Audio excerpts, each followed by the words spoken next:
When Naofumi was summoned to that world, he was supposed to be one of the Four Cardinal Heroes. A savior. A symbol of hope. Someone destined to protect humanity. But within just a few days, everything changed. He was accused of a crime he never committed. He lost his reputation. He lost his allies. He lost the trust of almost the entire kingdom, and became the most hated hero in Melromarc. But there's an irony that very few people noticed at the time. By trying to destroy Naofumi, they ended up creating exactly the hero that world needed the most. But before we continue, I want to know your opinion. If Naofumi had been treated the same way as the other heroes from the very beginning, do you think he would have become as strong as he is today? Because the answer completely changes how we view the entire story of Shield Hero. When Naofumi arrived in the world of the waves, he was already at a disadvantage. Unlike the other heroes, he received the shield. A weapon incapable of attacking.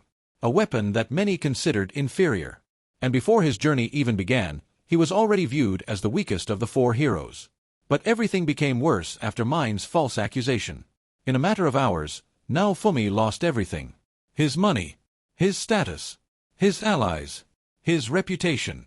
While Ren, Motoyasu, and Itsuki received support from nobles and royalty, Naofumi was treated like garbage. And this is where the first major consequence appears, one that many fans overlook.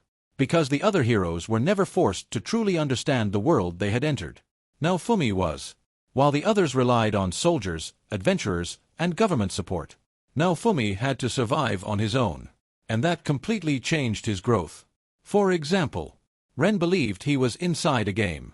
Motoyasu believed he was the protagonist of a fantasy romance. Itsuki believed he was a hero of justice destined to save everyone. But Naofumi was the first to realize a painful truth.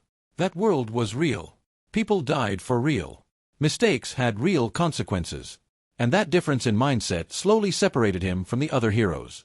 But things become even more interesting when we look at Raphtalia. Because she only entered Naofumi's life because of his downfall.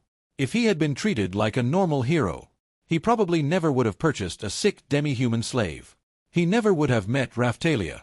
And he never would have formed the bond that became one of the most important relationships in the entire series. And Raphtalia wasn't the only one. Filo appeared because of that journey, as did many of the allies who would later shape the future of the world. In other words, the attempt to destroy Naofumi ended up surrounding him with exactly the people who contributed most to his growth. But there was another consequence that was even bigger. While the other heroes received information and guidance from the kingdom, Naofumi was forced to learn everything himself. He studied commerce, economics, medicine, monsters, equipment, politics, trade routes, negotiation. He wasn't just becoming stronger. He was learning how to survive. And this becomes obvious during the waves. Because when the true crises begin, the weaknesses of the other heroes become impossible to ignore. Ren makes reckless decisions. Motoyasu is easily manipulated. Itsuki becomes blinded by his own sense of justice. Meanwhile, Naofumi is constantly cleaning up the consequences of their mistakes. And this leads us to one of the biggest differences between them.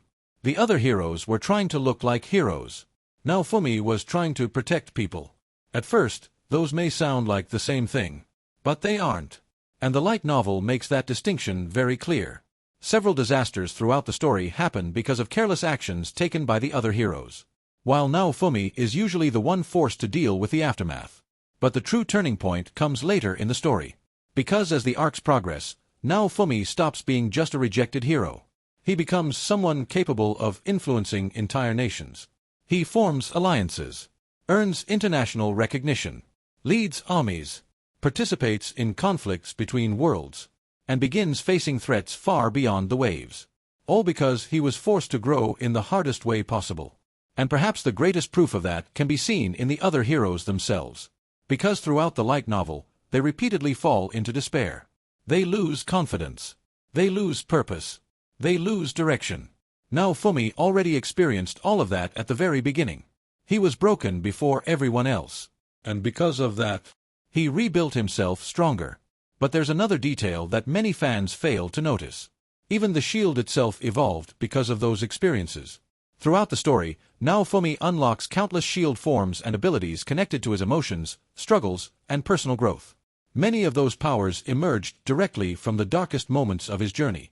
In other words, even the evolution of his weapon is tied to the suffering that others tried to force upon him. And that creates a fascinating conclusion.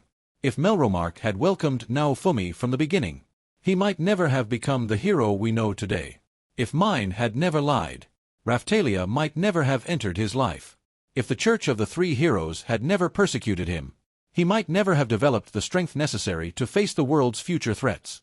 And that is the greatest irony in the rising of the Shield Hero. Everyone who tried to destroy Naofumi believed they were eliminating the weakest hero. But instead, they created the most dangerous hero of all. Not because he became the strongest, but because he was the only one forced to understand reality from the very first day. While the others were learning how to be heroes, Naofumi was learning how to survive. And perhaps that is exactly what made him the only person capable of saving the world when the real challenges finally appeared. And what do you think? What was Melromarc's biggest mistake? Myne's false accusation? The Church's persecution? Or treating the Shield Hero as an enemy from the very beginning? Let me know your thoughts in the comments.